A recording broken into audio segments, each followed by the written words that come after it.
Hi viewers, welcome to our channel. Present మనతో పాటు దాము బాలాజీ గారు సీనియర్ జర్నలిస్ట్ వారితో ఒకసారి మాట్లాడదాం.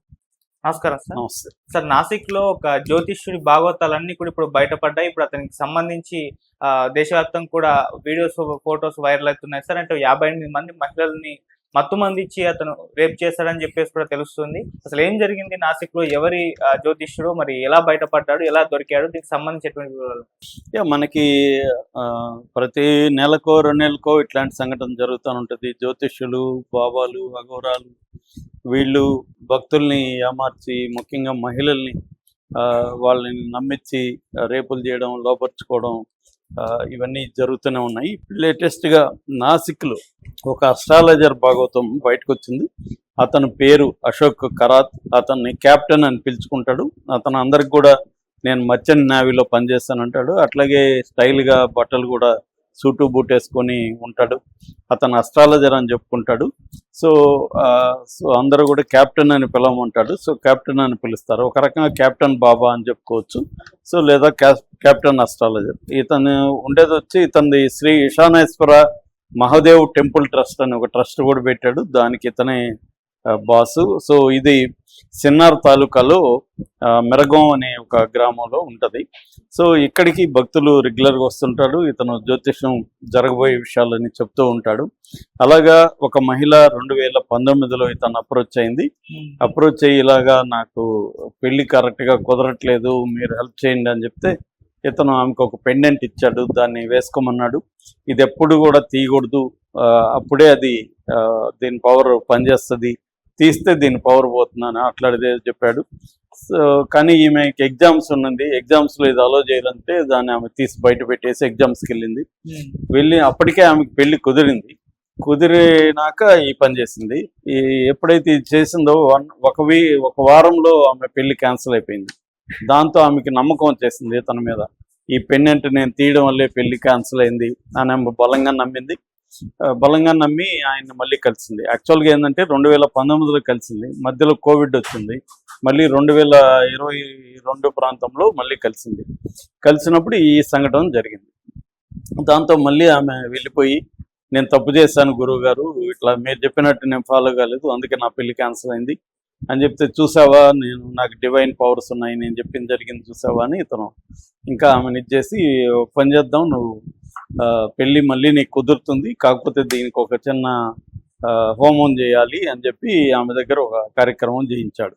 ఆ కార్యక్రమంలో ఇతను ఆమెకి ఏదో ఒకటి తాగించాడు, ద్రవం. ఆ ద్రవం తాగినాక ఆమె మొత్తెక్కిపోయినాక ఇతను ఆమెని చేసి దాన్ని వీడియో తీసేసి ఇట్లా తర్వాత చూపించి ఇప్పుడు నీకు పెళ్లి కావాలంటే నాతో నువ్వు అనుకోవాల్సిందే, లేకపోతే ఈ వీడియో నేను బయట పెడతా, నీకు పెళ్లి జరగదని బెదిరించాడు.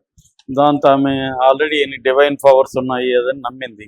సో నేను శాపం పెడితే నీకేం పెళ్లి కాదన్నా భయపడి ఆమె అక్కడి నుంచి ఎప్పుడు పిలిచినా వెళ్ళడం, అతను చేయడం జరుగుతూ వచ్చింది. దాని తర్వాత పెళ్లి ఫిక్స్ అయింది. పెళ్ళి అయినాక కూడా ఇతను వదలలేదు. ఆమె అడుక్కున్నది, పెళ్ళి అయిపోయింది కదా ఇంకా నన్ను వదిలేసేయండి అంటే, లేదు నీ భర్త చనిపోతాడని బెదిరించడం మొదలు పెడతాడు. ఈమెకి ఆల్రెడీ అతని పవర్స్ మీద ఉన్న నమ్మకంతో తన భర్త చనిపోతాడేమో, తన విధవరాలు అయిపోతుందేమో అని భయపడి కంటిన్యూస్గా చేస్తున్నాడు. సో ఇవన్నీ కూడా అతను వీడియోలు, ఆమెకు తెలియకుండా వీడియోలు తీసి ఎప్పటికప్పుడు ఈమె అతని నుంచి బయటకు వెళ్ళిపోవాలనుకున్నప్పుడంతా ఇవి వీడియోలు చూపించడం, నీ భర్తకు చూపిస్తాను ఇవన్నీ చెప్పడంతో ఆమె భయపడి రావడం మొదలైంది. ఈ టార్చర్ ఎక్కువైపోయింది ఆమెకు. ఎందుకంటే భర్తకు తెలియకుండా ఇది మెయింటైన్ చేయడం అనేది ఆమెకి కష్టంగా ఉంది. రెండోది ఇష్టం లేదు. దీనివల్ల ఆమె భర్తది కూడా ఎందుకు ఇలా ఉన్నామని అడగడం, డౌట్లు రావడం, ఇలాగా ఆమెకి డిఫికల్ట్గా అయిపోయింది మేనేజ్ చేయడం అనేది. దాంతో ఆమె ఇంకా ఏం చేయలేక భర్తకు చెప్పింది, ఇలాగా నేను మోసపోయాను, ఇలాగ చేస్తున్నాడు అన్నప్పుడు భర్త కూడా ఆమెను అర్థం చేసుకున్నాడు. సరే రా, మనం పోలీస్ స్టేషన్కి వెళ్ళి కేసు పెడదాం, ఇలాంటి వాడిని వదిలిపెట్టకూడదు అని చెప్పి తీసుకెళ్ళి పోలీసులకి చెప్పారు. సో పోలీసులు ఇమ్మీడియట్గా ఆమె వివరాలన్నీ దాచిపెట్టారు. సో అతని మీద రైడ్ చేశారు. రైడ్ చేసినప్పుడు 58 వీడియోలు దొరికాయి. అయితే వేరే స్త్రీలవి ఇలాగ ఉన్నాయా లేదో అనేది ఇప్పటికి ఇంకా నిర్ధారణగా లేదు, కానీ పోలీసులు అయితే చాలా ఉన్నట్టుగానే అనుమానిస్తున్నారు. అందుకని అప్పీల్ చేశారు కూడా, ఎవరైనా ఇట్లా స్త్రీలు వేరే వాళ్ళు, ఎందుకంటే ఒక ఆమెని మాత్రం అతను చేసి ఉండడం అనేది పోలీసులు అనుకుంటున్నారు. వేరే వాళ్ళు ఎవరైనా ఇంకా భయపడి రాకుండా ఉండొచ్చు.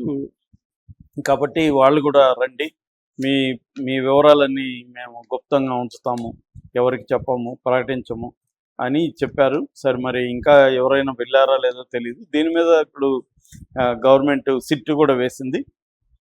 సిట్ ఆధ్వర్యంలో అక్కడ క్రైమ్ బ్రాంచ్ దీని మీద ఇన్వెస్టిగేట్ మొదలుపెట్టింది. ఇతని మీద ఇప్పుడు బిఎన్ఎస్ 64 కేసు, అట్లాగే 74 క్రిమినల్ ఫోర్స్ ఉపయోగించి లొంగ తీసుకోవడం, అట్లాగే Maharashtra prevention and eradication of human sacrifice అట్లాంటి ఒక చట్టం ఉంది, దాని మీద పెట్టారు. అట్లాగే evil and Aghori protection and blackmail magic act అని ఇంకోటి ఉంది, అది లోకల్ స్టేట్ యాక్ట్స్, ఆ రెండింటి కూడా ఈయన మీద పెట్టారు అనమాట.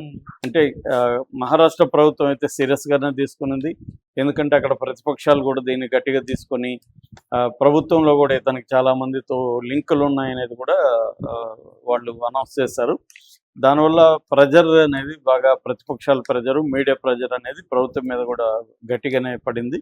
దాంతో మహారాష్ట్ర ప్రభుత్వం సీరియస్గా తీసుకొని సీనియర్ పోలీస్ అధికారి తేజస్వి సత్పుత్ అని వాళ్ళకి అప్పగించింది. సో వాళ్ళు ఆల్రెడీ ఎంక్వైరీ చేస్తున్నారు. ఇతను కూడా ఇప్పుడు 10 గంటల పాటు ఇంటరాగేట్ చేశారు, కోర్టులో ప్రొడ్యూస్ చేశారు. కోర్టు జైలుకి రిమాండ్కి అయితే పెట్టింది. దాని తర్వాత ఇతన్ని కస్టడీకి తీసుకొని ఇంకా డీటెయిల్గా పరిశీలించే అవకాశం ఉంది. అంటే ఈమె ధైర్యంగా చెప్పింది కాబట్టి ఇతని మీద సీరియస్గానే కేసు నిలబడే అవకాశం అయితే ఉంది. ఆమె కాంప్రమైజ్ కాకపోతే మాత్రం గట్టిగా నిలబడుతుంది. ఎందుకంటే ఈమెను ఆధారాలు దొరికాయి, వాళ్ళకి వీడియోలు దొరికాయి పోలీసులకి. సో రెండోది అతను కూడా కన్ఫెస్ అయ్యాడని చెప్తున్నారు. సో ఇప్పుడు అతను నిర్మించుకున్న ఈ ఫేక్ ఏదైతే ఉందో ఈ ఆస్ట్రాలజీ ఇదంతా కూడా కూలిపోయినట్టుగా చెప్పుకోవచ్చు. కాకపోతే ఏంటంటే ఇండియాలో ఉన్న ప్రాబ్లం ఏంటంటే ఇట్లాంటి జరిగినప్పుడు సంచలనంగా మారుతాయి, దాని తర్వాత కన్సిస్టెంట్గా ఉండదు, మళ్ళీ కూడా నమ్ముతుంటారు. చాలామంది బాబాలు ఇలాంటి వచ్చినా కూడా మనకి నిత్యానంద లాంటి వాళ్ళు కైలాస లాంటి ఒక దేశాన్ని పోయి ఇండియా తరిమేసినా కూడా పారిపోయి ఏర్పరచుకోవడం అంటే ప్రపంచవ్యాప్తంగా ఇలాంటి వాళ్ళకి ఉండే డిమాండు, మనుషులకి ఉండే సూపర్ స్టిషన్స్ అనే పని. మనకు కూడా ఇక్కడ వేణుస్వామి లాంటి వాళ్ళు ఎన్ని నెగిటివ్ వచ్చినా ఆయన బిజినెస్ ఎప్పటికీ ఎవర్ గ్రీన్గా జరుగుతూనే ఉంటుంది. ఎందుకంటే నమ్మేవాళ్ళు నమ్ముతూనే ఉంటారు. ఎన్ని నెగిటివ్ చెప్పినా లేదంటే అది పనిచేస్తుందంట, అదేదో అక్కడ పని చేయకపోవడానికి కారణం అంట, అదని ఏదో చెప్పుకొని వెళ్తూనే ఉంటారు. ఎందుకంటే వీళ్ళు సెలబ్రిటీలు చేసుకోవడం అనేది ఇన్ఫ్లుయెన్స్ అవుతారు ప్రజలు. అందుకనే వీళ్ళు సెలబ్రిటీస్ దగ్గర పూజలు చేయడం వల్ల ఏమవుతుందంటే వాళ్ళు చేయించుకున్నారంట, వీళ్ళు చేయించుకున్నారంట అనేది, వాళ్ళే చేయించుకున్నారంటే మనకేముందిలే అన్నట్టుగా వెళ్ళడం అనేది జరుగుతుంది. అంటే ఇక్కడ పొలిటీషియన్స్, సెలబ్రిటీలు వీళ్ళే ఈ మూఢనమ్మకాలని ప్రమోట్ చేయడం అనేది మనకి ఉన్న ప్రధానమైన సమస్య. దాని తర్వాత గవర్నమెంట్ కూడా వీళ్ళని లీనియన్స్ ఇవ్వడం. రెండోది బీజేపీ ప్రభుత్వం వచ్చినాక కూడా ఇలాంటి ఫేక్ బాబాల సంఖ్య పెరిగింది. ఎందుకంటే వాళ్ళు హిందుత్వాన్ని ప్రమోట్ చేస్తూ పైకి సనాతన ధర్మాన్ని, హిందుత్వాన్ని ప్రమోట్ చేస్తూ ఉంటారు, లోపలేమో ఇలాంటి పనులు చేస్తారు. కాబట్టి వాళ్ళ పట్ల కొంత సాఫ్ట్ కార్నర్ అనేది బీజేపీ ప్రభుత్వం చేస్తుంది. సో స్ట్రిక్ట్గా చేయడం, చర్యలు తీసుకోవడం ఒకటి, రెండవది ప్రజల్లో అవేర్నెస్ క్రియేట్ చేయడం ఒకటి. కానీ ఇక్కడ ఏమవుతుంది, ప్రభుత్వమే మూఢనమ్మకాలను ప్రోత్సహించడం, ప్రభుత్వమే యూనివర్సిటీలో ఆస్ట్రాలజీని ఇవన్నీ ప్రవేశపెట్టడం, భూత వైద్యాన్ని ప్రవేశపెట్టడం ప్రభుత్వమే చేస్తున్నప్పుడు, లౌకిక రాజ్యం అనే కాన్సెప్ట్ని ఎగతాళి చేసే పరిస్థితి వచ్చేసినప్పుడు ఇవి ఖచ్చితంగా జనంలో కూడా మూఢనమ్మకాలు పెరుగుతాయి. రెండోది సోషల్ మీడియా వచ్చినాక భక్తి అనేది ఒక పెద్ద వ్యాపారంగా మారిపోయింది. ఈ వ్యాపారం కోసం మూఢనమ్మకాలని అది పనిగట్టుకొని సోషల్ మీడియా ద్వారా జనాలకి పంపింగ్ చేయడం అనేది కనపడుతుంది. అట్లాగే మనకేంటంటే ఇన్స్టాంట్గా అన్నీ కావాలి, ఇవాళ ఓపిక లేదు, వెయిట్ చేసే ఓపిక లేదు, ఇన్స్టాంట్గా కావాలంటే షార్ట్ కట్లు కావాలి ప్రతిదానికి.